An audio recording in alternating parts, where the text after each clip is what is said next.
Welcome back नाज़रीन। बात कर लेते हैं, सिंध हाई कोर्ट ने परवीन रहमान कत्ल केस में सजा पाने वाले मुल्जिमान की सजाओं को कलअदम करार दे दिया है। और जो 4 मुल्जिमान हैं उनको 2 बार उम्र कैद की सजा हुई थी, जिसमें मुल्जिमान में रहीम सवाती, अमजद हुसैन, अयाज सवाती और अहमद हुसैन की सजाओं के खिलाफ अपीलों को मंजूर करते हुए मुल्जिमान की सजाएं कलअदम करार दे दी गई हैं। अदालत ने मुल्जिमान की सजाओं के खिलाफ अपील जब मंजूर की तो उनको यह हुक्मनामा दिया गया कि मुल्जिमान दूसरे केसेस में अगर मतलूब नहीं है तो फिर इनको रिहा कर दिया जाए। जबकि यह भी वाज़ेह है कि औरंगी पायलट प्रोजेक्ट की सरबराह परवीन रहमान को 2013 में कत्ल किया गया था और उनके केस में नामजदगी में मुल्जिमान को इंसदाद दहशतगर्दी की अदालत में दिसंबर 2021 में 2 बार उम्र कैद की सजा सुनाई दी थी। और साथ साथ अगर बात की जाए, परवीन रहमान की जो बहन है अकीला इस्माइल, उन्होंने भी ये बताया कि सब कुछ वाजे कर देना चाहती हूँ कि दोनों JIT जो मौजूद हैं उनमें मुल्जिमान को कसूरवार ठहराया था और आज सब कुछ ये फैसला सामने आ गया। जबकि प्रोसिक्यूशन की जानिब से भी ये कहा गया था कि जो आला कत्ल है वो मैच नहीं किया जा रहा है। वो ये भी बताया गया था चार्जशीट जो थी कि ये बराह रास्त कत्ल में मुलव्वस नहीं है, बल्कि सहूलतकारी का या फिर प्लानिंग का या मास्टरमाइंड की बात की जाए तो उसमें इन्वॉल्वमेंट दिखाई गई थी। लेकिन आज ये बात सामने आई है कि इनकी इन्वॉल्वमेंट भी नहीं थी। बहरहाल जो इसके अंदर फैसला आया, 5 मुल्जिमान की सजाओं की अपीलें मंजूर की गई हैं और अदालत ने यह भी कहा था कि मुल्जिमान में से किसी पर भी दरअसल कत्ल करने का इल्ज़ाम आयद नहीं है, जबकि उन पर कत्ल की मंसूबाबंदी और कत्ल उकसाने और अमलन कत्ल की हौसला अफजाई का इल्ज़ाम है। जबकि जजेस ने इस बात पर इत्तेफाक किया कि परवीन रहमान का जो इंटरव्यू 2011 के अंदर किया गया था उसे इनके कत्ल के बाद नशर किया गया था, लिहाजा अदालत में काबिल कबूल सबूत ये नहीं माना जाएगा। जबकि अदालत ने यह भी कहा कि अगर मुल्जिमान दूसरे केसेस में मलतूब नहीं तो उनको रिहा कर दिया जाए। हमारे साथ इस वक्त ऑन कॉल मौजूद है माहिर कानून है आमिर जमील। आमिर, बहुत शुक्रिया ज्वाइन करने के लिए।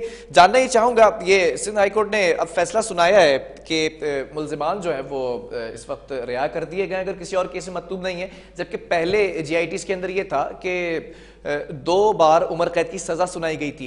क्या पॉसिबिलिटीज होती हैं कि जब अपील की जाती है और फिर प्रोसिक्यूशन की जानिब से अदम जो शवाहिद वो पेश किए जाते हैं और फिर इस तरह से रिहा हो जाते हैं, अब आगे क्या पॉसिबिलिटीज हो सकती हैं जो अहले खाना क्लेम करें कि हम आगे जाएंगे? देखिए सर, बात यह है कि नीचे जो केस चलते हैं प्रोसिक्यूशन के केस में जो डेंटन लेकुनाज रह जाते हैं। देखिए हमारी इन्वेस्टिगेशन कैसे होती है आप लोग जानते हैं। इन्वेस्टिगेशन में डेंट्स और लेकुनाज होते हैं जिनको इन्वेस्टिगेशन ऑफिसर फुलफिल नहीं करता। ठीक है। फिर प्रोसिक्यूशन साइड जो है वो उसको एक प्रॉपर जो एक चेन होती है उसको बनाने में नाकाम हो जाते हैं। तो ये जो फर्दर इंक्वायरीज बनती है केस में डेंट्स एंड लेकुनाज, उसका बेनिफिट जो है वो एक्यूज को जाता है। अच्छा। तो कोर्ट्स मजबूर हो जाती हैं मुल्जिम को एक्यूटल करने में, क्योंकि benefit of doubt always goes in the favour of the accused. तो उसको देखते हुए जो तो कोर्ट एक्यूटल कर देती है। अब रिसेंटली आपने देखा होगा कुछ ऐसे क्राइम होते हैं जिनका ना आई विटनेस है, ना मोटिव होता है, एक्यूज अरेस्ट होता है, ना कोई आई विटनेस था, ना कोई उसकी आइडेंटिफिकेशन परेड किसी ने की, ना वो कोई उससे कोई रिकवरी हुई।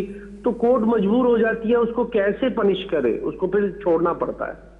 ठीक है, लेकिन अगर पहले 2 JITs की बात की जाए उसमें कसूरवार ठहराया गया था और फिर इसके बाद जब अपील की जाती है तो मजीद इन्वेस्टिगेट किया जाता है, फिर ये भी कहा गया जो आला कत्ल है वो भी मैच नहीं कर रहा है, इसके मतलब उस वक्त जो JIT थी वो मुकम्मल तफ्तीश के साथ थी या नहीं थी?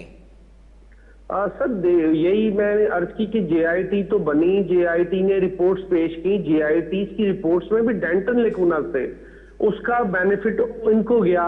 JIT की रिपोर्ट्स में भी क्लियर चेंज नहीं थी, JIT की रिपोर्ट्स में भी आई विटनेस नहीं था, JIT की रिपोर्ट्स में भी वो जो वेपन है जो वो है वो भी मैच नहीं कर रहा।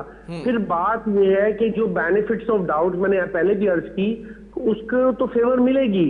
हाँ, अगर तो जब मैंने कहा कि इन्वेस्टिगेशन प्रॉपर होनी चाहिए, इन्वेस्टिगेशन ऑफिसर्स को ट्रेनिंग उनकी प्रॉपर होनी चाहिए, प्रोसिक्यूशन की ट्रेनिंग प्रॉपर होनी चाहिए। ठीक है। लैक ऑफ इन्वेस्टिगेशन जो है वो ऑलवेज फेवर करती है एक्यूज को, और लैक ऑफ प्रोसिक्यूशन भी अपने केस को स्टैंड नहीं करता है ऑन फीट, तो उसका बेनिफिट जो है वो कोर्ट जो है वो देती है। अब कोर्ट मजबूर हो ठीक जाती है, अब है। आगे कोर्ट तो आगे क्या बाद का- प्रोसीजर्स हो सकते जी, हैं? ये जो फैमिली है सुप्रीम कोर्ट के अंदर भी अपील कर सकती है इस फैसले को?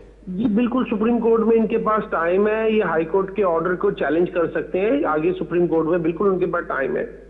ठीक है, बहुत शुक्रिया आमिर इस हवाले से हमें बताने के लिए। लीगली लैक ऑफ एविडेंस और बेनिफिट ऑफ डाउट की बुनियाद पर जो है वो जिस तरह से प्रोसिक्यूशन वीक थी और इन्वेस्टिगेशन के अंदर कुछ चीज़ें सामने ना आ सकें, जब मज़ीद इन्वेस्टिगेट किया गया तो फिर देखा गया कि ये जो चारों मुल्ज़िमान हैं उनको तो रिहा किया जाना चाहिए, जबकि दो बार उम्र कैद की सज़ा दे दी गई थी। अब ये देखना है कि जो फैमिली है वो सुप्रीम कोर्ट में अपील करती है तो इस मामले को मज़ीद कैसे टेकअप किया जाता है। 2013 में ये जो है वो कत्ल किया गया था परवीन रहमान का, और फिर उसके बाद जब ये सज़ा सुनाई गई और आज की अगर अपडेट ये है कि उनको रिहा कर दिया। अब देखना है कि फैमिली किस तरह से, फैमिली के जो वकील हैं वो लीगली इन चीज़ों को कैसे समझते हैं और कैसे आगे लेके चलते हैं। बहरहाल प्रोग्राम का वक्त खत्म हो, अल्लाह हाफ़िज़।